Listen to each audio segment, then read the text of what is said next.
Qual é o seu testemunho? Na nossa caminhada com Cristo, nós vivemos uma determinada parte dessa caminhada chamada de conversão. Conversão, eu acredito que seja um termo que você conheça. É um dado momento onde nós estávamos afastados de Cristo e Cristo nos encontra e nos salva por meio da sua maravilhosa graça. Estávamos perdidos e Ele aparece para nós de uma forma, vamos dizer assim, incrível, de forma totalmente pessoal e única para cada um de nós. Acredito que o dia da minha verdadeira conversão foi num congresso de crianças e juniores e ali eles fizeram uma ministração com a gente e naquele momento eu senti Deus, Jesus mesmo ali do meu lado. Ele conversou comigo, ele ministrou na minha vida aquilo que eu fui chamada para fazer. Foi um toque simples, foi acolhedor e não é por isso também que hoje eu sirvo no Kids, gente. Então, foi ali que Deus ministrou e hoje eu entendo o porquê de eu estar nesse ministério tão lindo. Conta o momento que foi pra você, o momento da sua conversão. Eu sempre fui da igreja, né? Eu nasci em berço cristão, mas o momento da minha conversão mesmo assim, que Deus falou comigo, que eu ouvi a voz de Deus nítida, foi através de exemplos de pessoas ao meu redor. Mas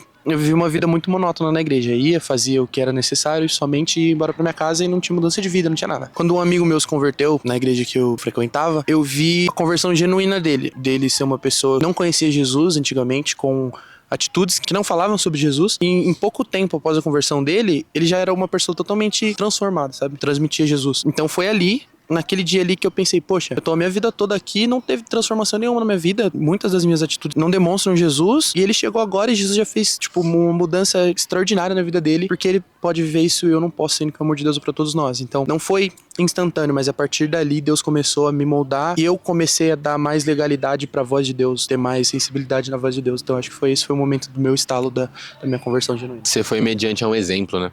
Sim, exemplo de um amigo.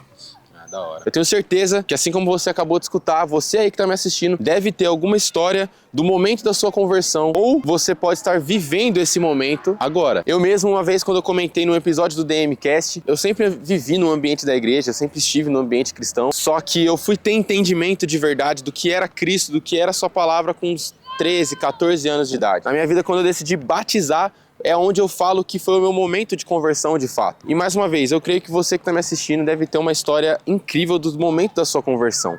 Porém, a partir do momento que Jesus nos salva, que Jesus se encontra conosco, Ele nos prepara, né? Ele começa um processo dentro de nós de cura, de restauração, mas também de preparo da sua palavra. O que eu quero dizer com isso? Que a partir do momento que Jesus nos salva, Ele começa um processo dentro de nós para chegar a um comício, vamos dizer assim. Ah, mas Davi, como assim comício? Um preparo para um envio, um preparo para uma missão ou para um chamado que Ele tem para cada um de nós. Só que quando a gente caminha com Cristo e se depara com esse momento, a gente pode acabar caindo em duas circunstâncias diferentes. Quando a gente se depara com um encontro com Cristo e esse preparo para esse comício, a gente acaba travando de alguma forma, e eu trago para você duas realidades diferentes. A gente tá gravando aqui, Parque da Cidade aqui, né? Aí é bem movimentado. Então se ao longo desse vídeo você ouvir umas crianças gritando, faz parte, tá? Não, a Gabi é tia do Kids, galera, fala aí. Vem pro Kids, gente, plantar sementinha. O conceito do vídeo é esse. Esse é o conceito, né?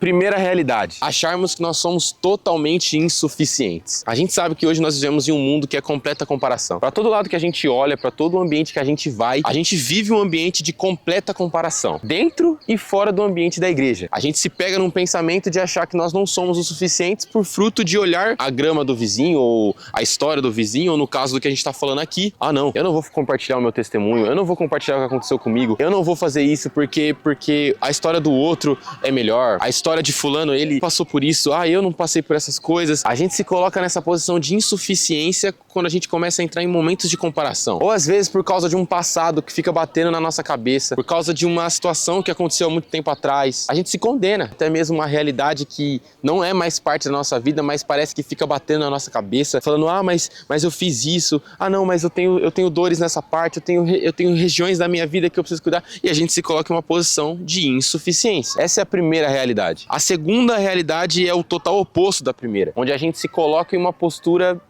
elevada. Se a gente for olhar à luz da palavra, a própria palavra nos prova isso. Se a gente não tiver um cuidado, nós podemos sim nos colocar em uma posição elevada. E o que é posição elevada? É achar que a gente é alguma coisa. É achar que a gente tem uma história, um testemunho, uma vivência que nós vai olhar e vai falar assim, ah, não, eu já passei dessa fase aqui. Ah, não, meu testemunho que eu já passei, acho que isso aqui, essa determinada região não faz mais sentido pra mim. Eu acho que isso só agora a outros níveis. E a gente se coloca em uma posição de achar que nós somos relevantes a um nível extremo. Viu? Deixa eu te falar uma coisa, né? Rapidinho. Quadra aqui pra mim, traz o zoom pra mim aqui, traz o zoom. Não é porque você ora 3 vezes ao dia, aí você lê a Bíblia 6 vezes, você escuta 500 louvor no dia, você vai na igreja todas as horas, não quer dizer que você tem um nível elevado, tá? Não, porque não, joga vários louvor aí que eu sei de cor. Joga vários sei o quê? Ah, pelo amor de Deus, né? Essa é a segunda realidade. Ambas as realidades nos colocam em uma situação extremamente equivocada e grave. Lá em 2 Coríntios capítulo 4, a gente vai ver o apóstolo Paulo falando justamente sobre o que é esse comício e também nos apresentando uma coisa muito interessante.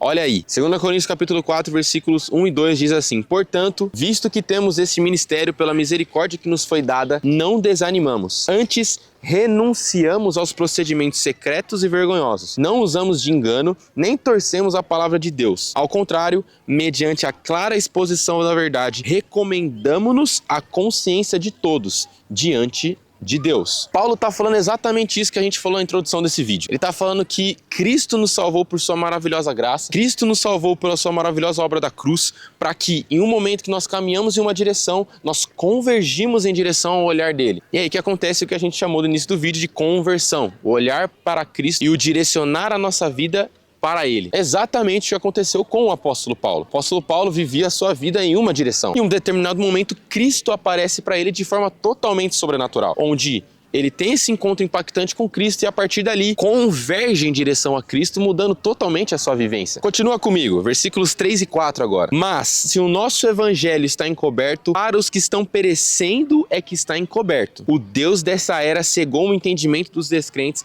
para que não vejam a luz do evangelho da glória de Cristo, que é a imagem de Deus. É aqui que habita o problema, um evangelho encoberto. O que seria então um evangelho encoberto? Um evangelho encoberto à luz do que a gente está falando ao longo desse vídeo, pode-se dizer que é a graça de Cristo na minha e na sua vida, ou seja, o testemunho daquilo que Deus fez na sua vida ou na minha vida, naquela parte de conversão, vamos dizer assim. Só que Paulo fala exatamente o problema desse evangelho estar encoberto. Quando ele está encoberto, ele significa dizer que ele não foi compartilhado e multiplicado para outras pessoas. Quando a gente cobre esse evangelho, ou seja, quando a gente esconde aquilo que Jesus fez, aquilo que Jesus está fazendo e está agindo na minha e na sua vida, não é para nós, não é para mim que vai estar encoberto. Quando eu cubro a história daquilo que Jesus fez na minha vida, não é para mim que vai estar oculto, que vai estar escondido. Não é para os irmãos da minha igreja que vai estar escondido. Não é para você que também caminha sobre a visão de Cristo que vai estar encoberto. Como a gente acabou de ler na palavra, um Deus dessa era cegou a visão daqueles que estão perdidos, daqueles que estão fora. Então, se o evangelho está encoberto, não é para mim que vai estar encoberto, mas é para aqueles que estão perdidos, pois eles não têm a capacidade de observar aquilo que Cristo está fazendo. Só que a gente perde muito tempo, cara. A gente perde muito tempo pensando, não, eu não sou suficiente. Eu não sou suficiente para conseguir alcançar tal coisa, ou para compartilhar aquilo que Deus fez na minha vida, ou a gente perde tempo pensando, não, mas para tal pessoa, acho que o meu testemunho não vale mais, ou eu acho que eu já cheguei num nível acima. Só que Paulo, agora no versículo 5, ele acaba totalmente com esse argumento. O que você tá achando aí da gravação do vídeo aí, Dan? Somebody to rap. Eu tô gostando. Mas não pregamos a nós mesmos, mas a Jesus Cristo, o Senhor, e a nós como escravos de vocês por causa de Jesus. Vamos ler de novo? Mas não pregamos a nós mesmos, mas a Jesus Cristo. Ou seja, o que aconteceu na minha e na sua vida, aquilo que Jesus derramou de graça da parte dele na minha e na sua vida, nunca foi acerca de nós mesmos. Nunca foi acerca da minha vida, nunca foi acerca daquilo que você conquistou, mas sim sobre Cristo e unicamente por Ele. Isso quebra totalmente o argumento de a gente achar que nós somos alguma coisa ou que nós não somos nada. Quando o centro da vontade daquilo que nós fazemos ou daquilo que aconteceu nas nossas vidas se torna Cristo, nada mais importa. A gente começa a olhar diretamente para Ele e entender que aquilo que foi feito na minha vida é 100% mérito da parte de Cristo e de mais ninguém. Aqui nos versículos 6 e 7, tal, que é o título desse vídeo, e para mim um termo que na palavra é um dos termos mais bonitos que eu já vi. Pois Deus que disse das trevas resplandeça a luz. Ele mesmo brilhou em nossos corações para a iluminação do conhecimento da glória de Deus na face de Cristo. Mas temos esse tesouro em vasos de barro para mostrar que o poder que a tudo excede provém de Deus e não de nós. Mas temos esse tesouro em vasos de barro. Aí eu pergunto para você que tá vendo esse vídeo, o que seria o tesouro? Seria a graça de Cristo. E o que seria o vaso de barro? Cada um de nós. Um vaso de barro, se a gente fizer uma comparação assim, bem nada a ver e aleatória, é como se fosse um pote de sorvete. Sabe o pote de sorvete que tem na sua casa aí? Quando o pote de sorvete tem um sorvete dentro, então, cara, ele ainda tem aquele valorzinho. Sorvete, né? Quando a gente tem um pote de sorvete, que ele tem um sorvete ali dentro ainda, a gente ainda dá um valor pra ele, porque a gente sabe que tem um sorvete ali dentro. A gente vai olhar pra ele e vai falar, pô, sorvetinho de flocos, tá? Um negocinho. Mas quando acaba o sorvete, a gente não dá mais tanto valor naquele pote. Porque a gente vai olhar na geladeira, o que a gente vai ver? O que a gente sabe que vai ter ali dentro? Feijão. É feijão. Eu acho que ninguém melhor para explicar essa parte do pote de sorvete do que o João, né? Enfim, vamos continuar aqui. É exatamente isso que era um vaso de barro. Era um objeto que, vamos dizer assim, por si só, não tinha valor nenhum, frágil. Ele por si só era algo que era comum de se encontrar e não tinha uma relevância, não tinha um valor específico. Porém, quando colocado um tesouro dentro dele, quando moldado um tesouro dentro dele, então ele ganha um certo valor. Ele ganha uma determinada relevância. Não por causa de sua estrutura, não por causa do que ele é feito, mas por causa do que ele carrega dentro dele. A nossa vida, então, se torna um tesouro em vasos de barro. A nossa caminhada com Cristo, então, se torna um tesouro em vasos de barro. O meu andar, o meu falar, o meu agir, onde eu piso a planta dos meus pés, se torna, então, um tesouro em vasos de barro. Por quê? Porque à medida que nós caminhamos com Cristo, à medida que nós andamos com Ele, andamos perante a Ele, a essência que é Cristo é moldada dentro de nós.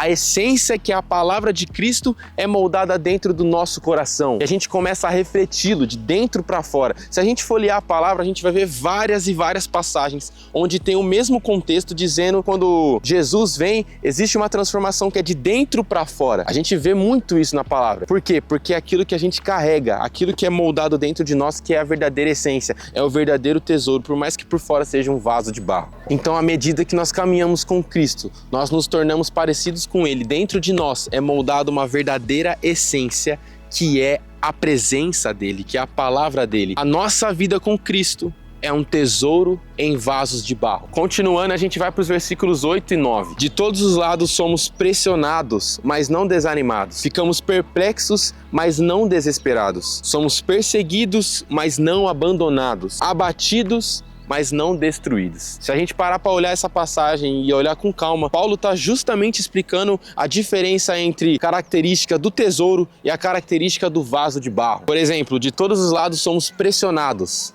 característica de vaso de barro, mas não desanimados, característica do tesouro de Cristo. Dos versículos 16 ao 18, tal que para mim é o propósito principal desse vídeo. Diz assim: por isso não desanimamos. Embora exteriormente estejamos a desgastar-nos, interiormente estamos sendo renovados dia após dia, pois os nossos sofrimentos leves e momentâneos estão produzindo para nós uma glória eterna que pesa mais do que todos eles. Assim, fixamos os olhos não naquilo que se vê, mas no que não se vê, pois o que se vê é transitório, mas o que não se vê é eterno. O que eu queria deixar para esse vídeo é que eu e você, a gente nunca tire os olhos de Cristo. Que eu e você, a gente nunca se permita tirar os olhos de Cristo. Por quê? Porque uma vez que a gente tirar os olhos, tirar o nosso foco da presença e da palavra de Cristo, a gente perde o foco daquilo que foi o princípio em nossas vidas. Aquilo que é o princípio e é a essência da nossa vida. Aquilo que Jesus fez na minha e na sua vida tem um foco, que é Ele, que é a Cristo. Sabe por que eu quis gravar esse vídeo em um ambiente como esse, por exemplo? Com certeza você tá vendo esse vídeo e deve estar ouvindo gente conversando, gente andando atrás de mim. Por quê?